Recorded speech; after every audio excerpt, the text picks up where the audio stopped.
this correct? We're ready? Everyone has to stare at this. Okay.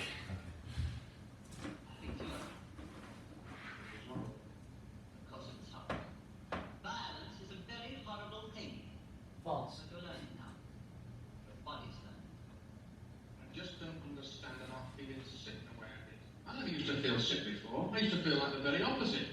I mean, doing it and watching it, I used to feel real horror show. Real horror show. You felt ill this afternoon because you're getting better. You see, when we're healthy, we respond to the presence of the hateful with fear and nausea.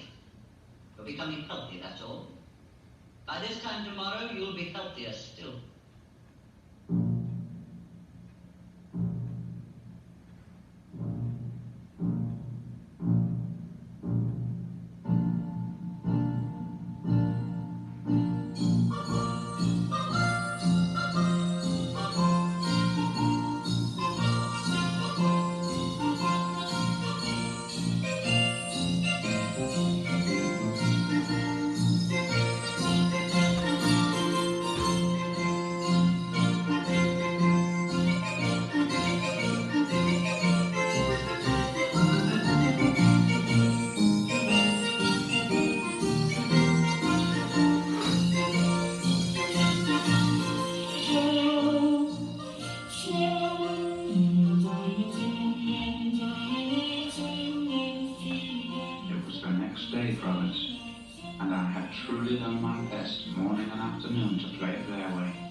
In the chair of torture, while they flashed nasty bits of ultra-violence on the screen. Though not on the soundtrack, my brothers, the only sound being music. Then I noticed, in all my pain and sickness, what music it was that like cracked and boomed. It was Ludwig van. Ninth Symphony, Fourth Movement.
So, I thought it was a good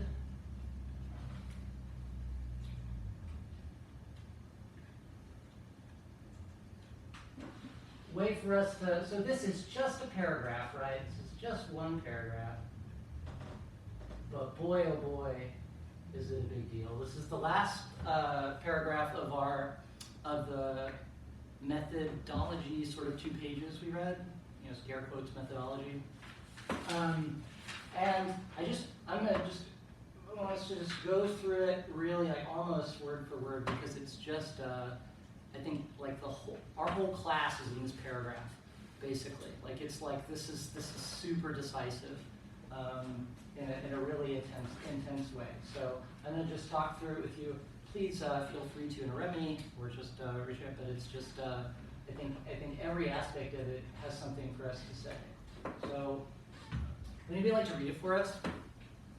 Just the first sentence, not the whole thing. Yeah. Presently attempted indication of its place must make do the selection of relatively few stanzas, verses, and sentences. Okay. Big deal, big deal. Okay. Why must it? So first question, why must it? Is it because life is short and we can't, read all the poems? Is it because, and relatively few, relative to what? Relative to the entirety of the work of Trakl? Relative to, why can't, what? Because this is the reason I said this is the sort of Heidegger getting ready to Clockwork Orange you, justifying it, saying, hey, we can't read it all. We can't have like an election, with like voting, there's this Trakl and that Trakl and all the, there's all this different stuff. We can't be counting all these different kind of things going on in Trakl. We don't have time for that, okay? We can only do a few, and we can only do a few stanzas, right? So that's why it's going to seem, and he says arbitrary. The German word vamos a la playa here is very it's willkürlich, and it's is I thought about one doing a lecture where I would just like say the lyrics from the song Vamos a la playa whenever I said the German word, and I really liked this idea. Okay, but it's like willkürlich is like with the force of authority and nothing else, or randomness, arbitrariness, and nothing else, right? So I'm going to seem like, it's just me telling you what to look at. It's going to seem like, kind of illegitimate in that way. But your wise Führer has, does anyone want to read the last sentence for us? I bolded it. So it's bolded, italicized. The selection is, however, guided by the intention to bring, almost as through a saccade, our attention to the place of the poetic. Yes, so it's a war for your attention and a force of your attention, right? So people see the reason why I wanted to bring up this. There are a lot of connections we could make, honestly, it's really, but so Heidegger is here saying, I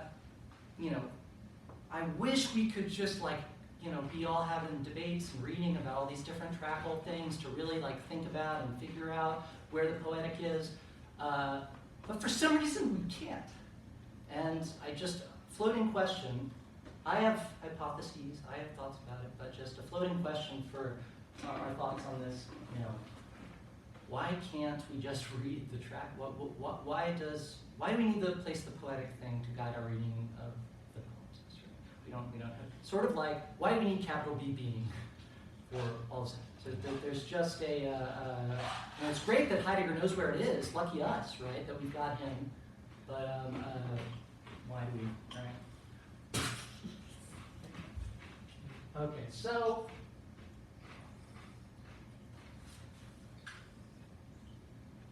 I want to, just a few things, this is maybe an overly filled up slide, but I wanted to just review some of the things that these are fast facts or facts.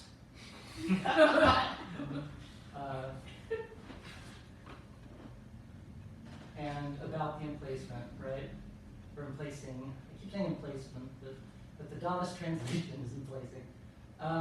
There's a few things like, is this legible for people? Yeah. Okay. So the emplacing is the Trakl essay, right? And so it is supposed to precipitate an effect. in the reader like a drug in very, very like a drug, because it's not an effect of understanding information, going like, oh, okay, now I know that about Trakl. It's not, doesn't operate on a conscious level, right? It's something that is forced in a certain way, or just happens to you. And so it's administered, in the Trakl essay, and it's sped up, right, by authoritarianism, right? Because we don't have to go read all the little tracts. We don't have to, voting, no. We know what it is, right? And the second key thing is the distinction in the methodology section we have between a poetic relation to the poetic and a thinking relation to the poetic. So it's unclear what a poetic relation to the poetic would be. It's like two poets like poeting at each other, like you poet and they poet back, and like there's no way to evaluate. But we don't have access to that anyway. But that would be an immediate relation. Heidegger's saying no, we're in a thinking relation to the poetic, right? And a thinking relation is mediate in a certain way rather than immediate. So this immediate thing is a huge deal in the Trakl essay. And it's really bizarre that Heidegger likes it so much, because it's a super Hegel thing, and it's kind of a strange, it's not something you would think he would be so excited about. That's just a side note. But it's not that we can speak the poetic, it's not that we can present the poetic, we'll end up singing it, actually. My joke is that good. We will end up singing it. Okay, so we learn how to think in a way that tends to the poetic. So it's that MGMT song, it's like, tend to the void, don't just fill it. Like that's the argument, like that you're a wiki, and a wiki you don't jump into the lighthouse, you don't try to touch the lighthouse like Robert Pattinson does, right? You don't try to touch you're a caretaker of it, right? So we already talked about this, that it gathers and focuses your attention, right? Like, so a big concern in our class has been like distraction, good or bad? Isn't distraction part of reading? Isn't distraction part of thought? Is it, everybody feels so guilty about distraction. I mean, ever guilty, I didn't do all my reading, or I didn't ever attend class, right? I don't have a job. All this sorts of stuff to feel guilty about. But being distracted is just part of thought. But the Trakl essay wants to efface that, right? Or it wants to skip it, basically. Once a distraction takes too long, let's just flow state it. We don't need to talk about the fascism of the whole flow state meme. But wouldn't it be nice if you never had conscious thought? It's like, okay, so the stakes, the stakes are saving, here vamos todos a la playa, or no, saving the Geschlecht. Geschlecht is a German word that, it's just one of those words that like, it's really stacked with different things. Like it can mean generation, race, species. It's the primary word for gender. It's like if you have a section, it's a change in your Geschlecht type. And the idea is we have the technology type species that is just using language as a means, that is calculating, that is totalizing, that is Jewish. And we want to get from that Geschlecht through the drug of the emplacing to like a blue Geschlecht. And I have a very peaceful, we're going to be reformed, right? So I have here a diagram of it.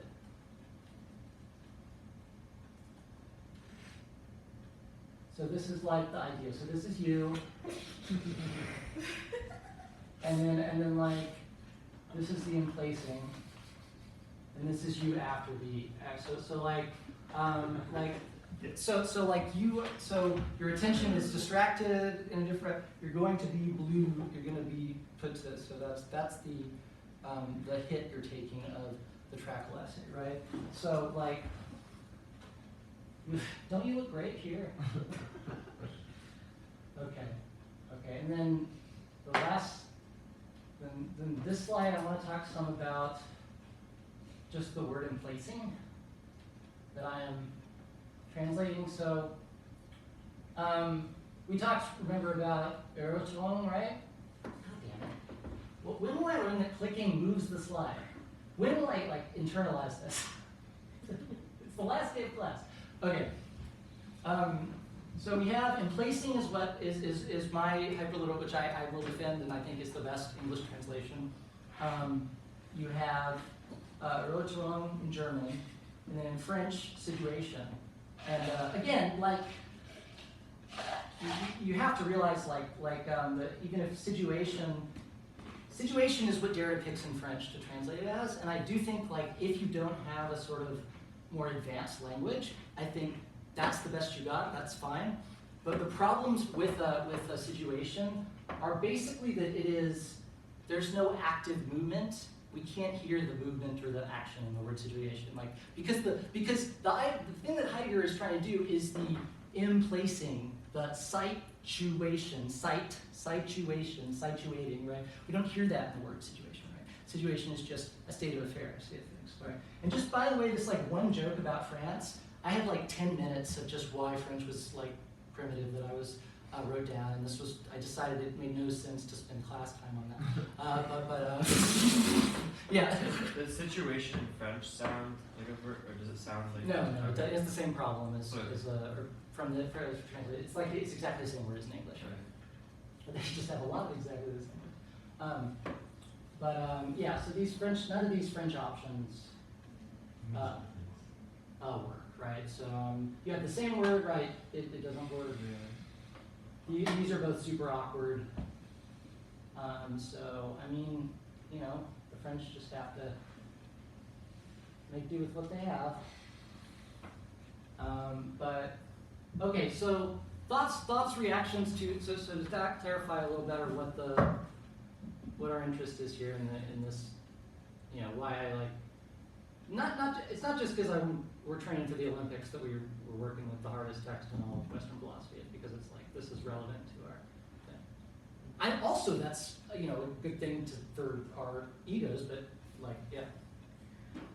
So we're the placement onto the poetic, and Heidegger's goal is that we can dwell on language again.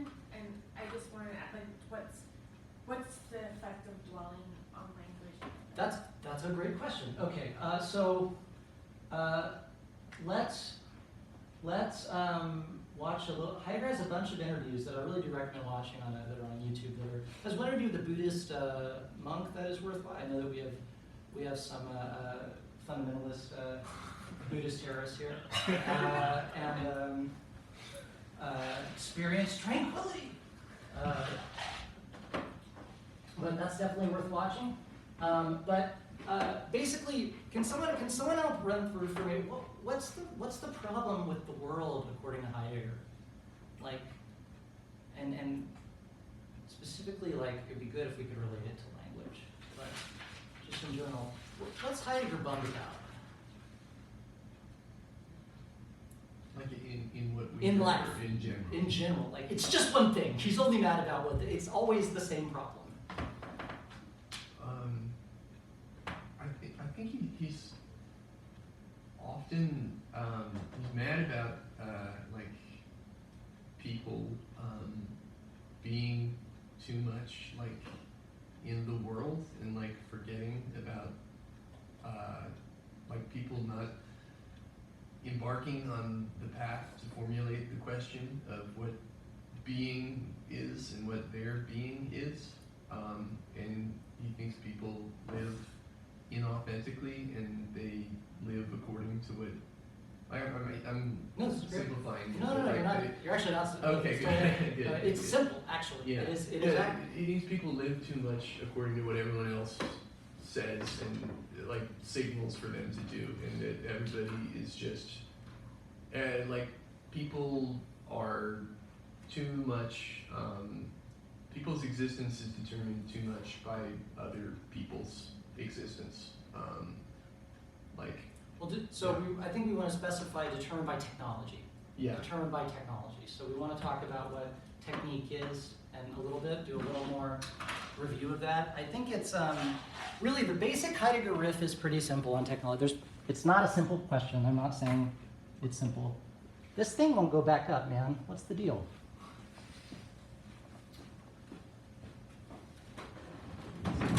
could it be a control like at Yeah. the desk? Well, I know, but guys, I know the buttons on the desk control thing, but like, I just like, but like, I just, I didn't know if they did. I was just. I'm hitting shut down and it won't shut down. There, okay, finally worked. Okay, all right.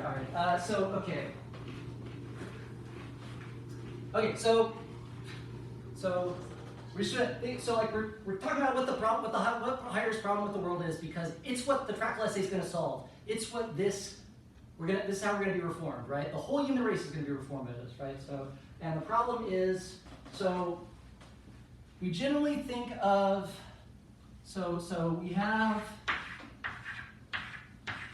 so in German you have like you have two words for this in a way that you kind of don't in English, but English is still better, but for other reasons.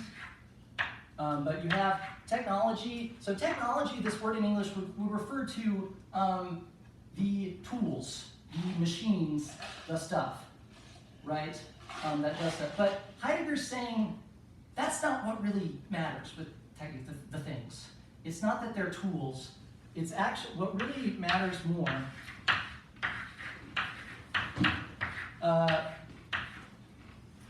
is technique, and what this is the sort of way of things presenting themselves to us as if we could use them, as if they are batteries, as if they're disposable for us. So this is every sort of problem in Heidegger. So why are we dwelling in language? Well, we think language is just communication. We think language is a tool, like any other tool, for management, and you can order at McDonald's in a language. One of my friends, well, he died unfortunately, but what I would always make fun of him for was that he could get around in English, like he could order at a restaurant, but he couldn't do anything more with the language. But that level of just bugger with these, but that level of technology on the level of language is just non-poetic. Is a non-poetic relation. Now Heidegger, of course, is always going to do this little shuffle. So he's going to say, I've never criticized technology. I'm just thinking about what makes technology possible and the essence of technology, and asking about what is being concealed and what is made possible or impossible by technology. So you say, I'm totally fine. I play Xbox. I love that shit. Heidegger's going to always tries to convince you he's not politicizing. He's not making a value judgment. He's not and you have to, and sort of Derrida's response and our response, is like, oh yeah, sure, okay, sure you find technology. We want to take it seriously. We want to take it seriously, the argument. But Heidegger's not fine with technology. Heidegger thinks technology is more threatening than the technique. This is more threatening than the atom bomb that is created from it. He thinks that there's at one point where he says like a nuclear war would be way preferable to the forgetting of being. He says there's not even close to the comparison. So and it's like, why? Well, because after we've totally lost the ability to see anything as other than tools. Once everything's pure machine, then nothing is ever possible again. No poetry, no creation ever. We could maybe come back after a nuclear war. We could, there's still some future. This is the total end of the future. Is the threat here? And so, what's wrong with a little Clockwork Orange therapy to save that, right? I mean, we got to take some desperate measures sometimes, right? So if you accept the stakes of it, actually. It is. I mean, this is part of understanding why Nazism made sense to Heidegger. If you understand the stake, if you evaluate the world and the stakes of technology in the way Heidegger, Nazism makes total sense. It makes total to have some sort of, you got to break some eggs to make an omelet, but someone's got to do something, right? That's the Heidegger position, right? So it's for him, other than Nazism, there is no one making a gesture challenging this. Yeah. What I've just been so confused about is how could he conceive as Nazism as confronting the question of technology? when like the whole like a big part of his thing is like the way technology turns or causes the world to present itself as standing reserve, and it seems like Nazism is like Yeah, what does it even have to do with that? You know, an epitome of that. Yeah, yeah. So this is a great. What? I'll give you the reason why, and then complicate a little bit. So it has to do, in my reading, with this question of accountability or not, and quality or quantity, sort of as like a sort of valuation, a preferential valuation of quality versus quantity, right? And Nazism says there's something incalculable, there's something inviolable, sacred. What is it? Race, destiny of the German people, right? That cannot be traded, that cannot be technologized, that cannot be calculated on. That's what will enable all the future calculations to happen, right? And no other political party, for Heidegger, has something like democracy. Everything is reducible to votes, exchangeability of interests, dominated by capital. Communism ends personal identity, ends uniqueness. It renders everyone standing reserve because everyone is identically an equal man or an equal socialist worker, right? So only Nazism has, for Heidegger, a future. Yeah. Yeah, I'm just like thinking about the vanishing accountability, and while it's true that like a lot of historians of like the Third Reich, and just like I guess people in general, like the general like received wisdom about like what makes Nazism and the Holocaust special is how it's like mechanized, and while it's true that it is like extremely mechanized, I'm recalling like our conversation in this class like really early on in the semester when we were talking about the challenges historians face studying Nazism, where like Nazis tend to like destroy like their own traces of their own existence. Like they like tend to destroy or like obscure their records. Like they tend so any like I guess like any like quantitative evidence of Nazism like from inside the Third Reich maybe is like harder to come by because it is it's banished, it's annihilated or whatever. So I can see like I guess like I can see like that thrust in Nazism through that example and how that like appeals to Heidegger as well. Yeah, and I will say, and it's worth emphasizing, like, it appeals to Heidegger, he made it the protagonist of his philosophy. Like, it's not like it was like on the weekend he was like hanging out at Nazi stuff, right? He was like, we can talk about the rectorship and all the sort of complexities and the little things, and like, Heidegger's like, I wouldn't put the poster up. He's like, I wouldn't put the poster about how Jewish stuff's bad up on my club. I said no. He's like, yeah, but Heidegger is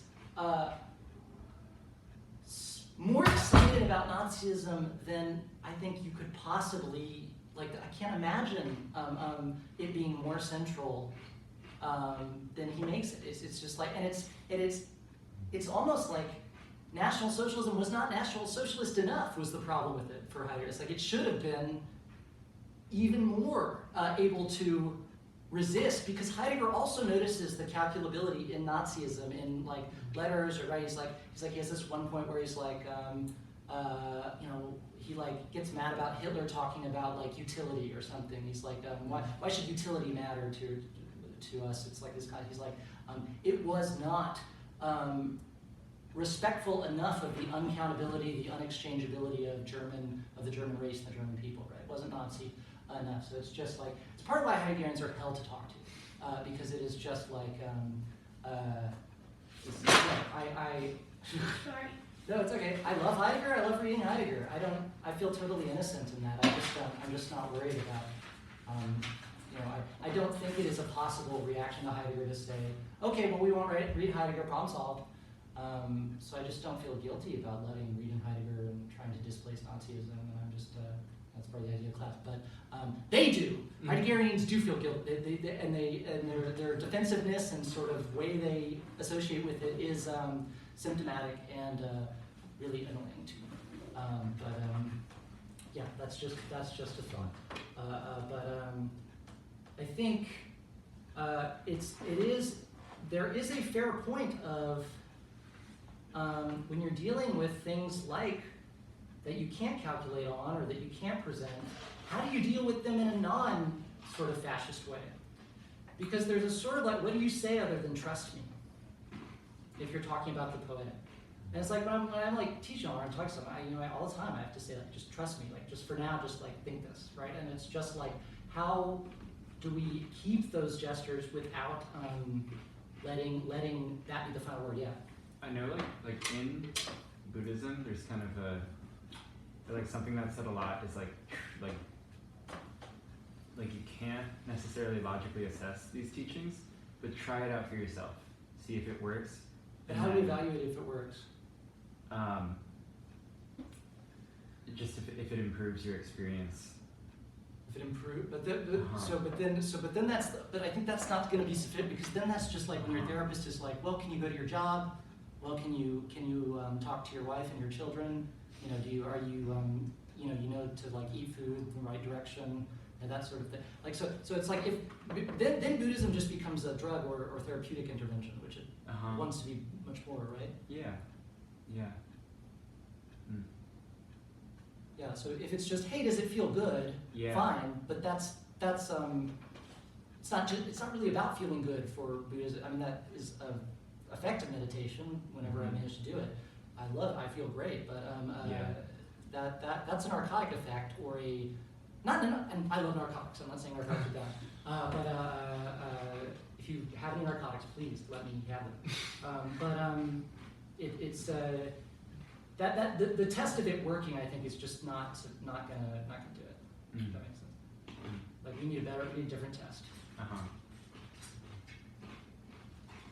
I will say that like I am, and this is like with teaching.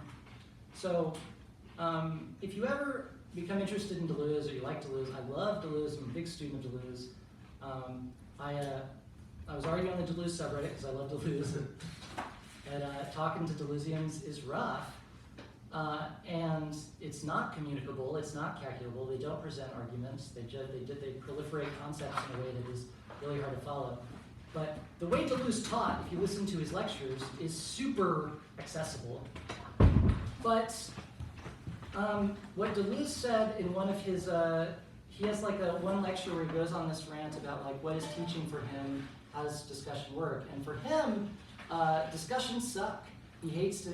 There's nothing worse than a discussion. He says, any real philosopher, when someone says, "Let's discuss this," runs away, is what he says, that whatever's being communicated in class is not calculable, communicable in a certain way, not discussable. My reaction to that has been, yeah, I agree, but I need to know if it's working. So I don't know, but I can't justify that rationally, how I would do that or what, but I just have a sort of, I want to know right now that it's working. It's sort of a reaction to wanting it to be democratic. I don't want to just trust Deleuze or trust the future that like, trust that whatever happened in a discussion, no matter how shitty it felt or how little someone talked or how much someone talked, discussions where everyone talks constantly are often the worst, right? Like they often like just,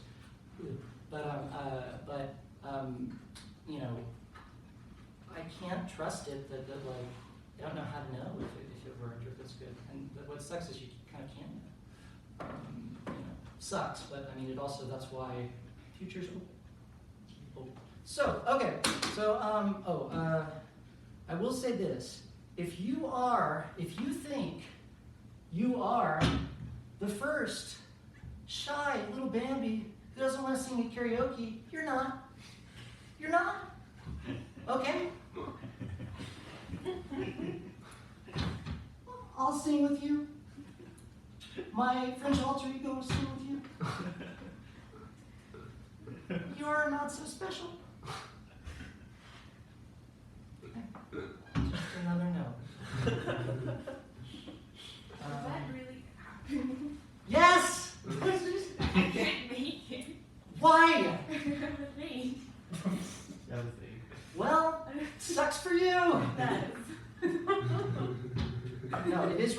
it's not a joke that it's, okay, I should clarify this. This is not a bit. This is not a bit. I reserved a room for us. We're gonna have a thing. We're gonna go. It'll be a fun time. You know, I've had a great time in this class, and I just really am sad it's ending, to be honest. I wanted to have. It is topical. We did talk about singing and Trakl and stuff, and that it is applicable. It's not just that I like getting people to do karaoke. I do.